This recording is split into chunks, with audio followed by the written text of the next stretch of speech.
Now higher secondary pass जाखांनायनि उनावबो देर बिदिनो ओपन रेलियाव थांबाय थादों आर्मी टेक्निकलाव थांदों खारनो हादों नाथाय माखासे जाहोननि थाखाय फेल जाबाय थानांगौ जादों अब्लाबो आं फरायनायखौ गाराखै प्रेक्टिस लानाय आरो बेबायदि धेर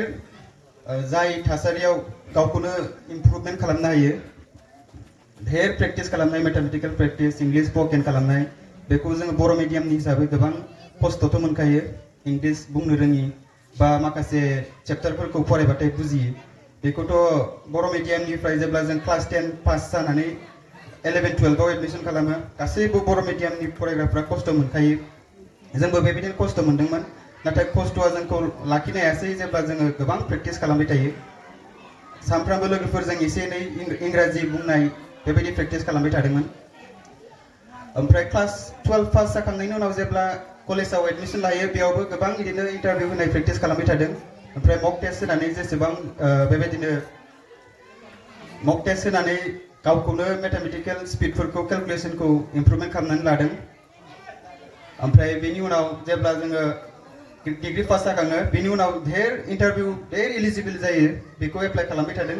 एप्लाइ खालामनायाव गासैबो फरिखाखौ पास जायाखैबाबो मोनसे कन्फिडेन्टआ लासैनो डेभेलप जाबोदों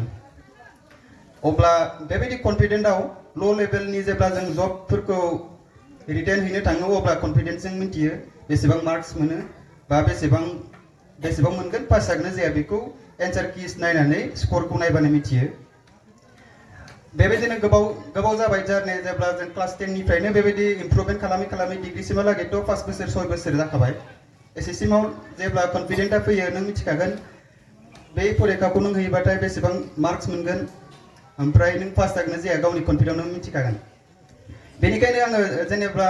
बेंकनिफ्राय लानानै धेर फरिखाफोरखौ होदोंब्लाबो आं एपइन्टमेन्ट मोनदोंब्लाबो आंना जइन जायैनि कारना बेनो मानो होनबा आङो दायो फार्स्टआव बेंकआव खामानि मावबाय थानायाव आङो बेलेग धेर होबावदों माने हायार ग्रेड पे मोजांसिन स्केलनि आरो अफिसार पस्टनि बेंकआव जेब्ला आङो खामानि मावबाय थादोंमोन अब्ला बेयावनो एपीएससिनिबो प्रिपारेसन खालामबाय थादोंमोन ओमफ्राय बे समावनो जोङो बे एसएससि सीपीओ होननानै बुङो बेखौ सीआरपीएफनि एसआई साब इन्सपेक्टर बे एपइन्टमेन्टखौ मोनदोंमोन आं ओमफ्राय बै समाव एसएससि सीजीएलनि भेकेन्सिफोराबो धेर बुरजा दंमोन नालाय कन्फिडेन्ट मोनसे फैदो आं एपीएससि नङाबाथाय एसएससि सीजीएलआव पास जासिगोन बेनिखायनो आङो साब इन्सपेक्टर सीआरपीएफआव जइन जायासै मोनसे कन्फिडेन्ट दं आंनाव दायो कारेन्ट जबबो दंफैयो बेनि थाखायनो आङो बेयाव थांथ'लानो थांदो नङाबाथ' आं दायो सीआरपीएफआव जुदि जइन जानोमोनबा दिनैनि बेबायदि पजिशनाव जीएसटी इन्सपेक्टराव आङो मोनाबो जानो हानायमोन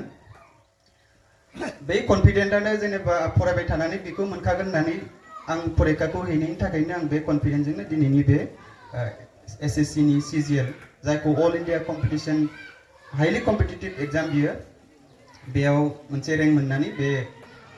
डेजिगनेटेड अफिसार रेंकआव मोनदो बेनि थाखाय आं गावखौनो मोजां मोनदों आरो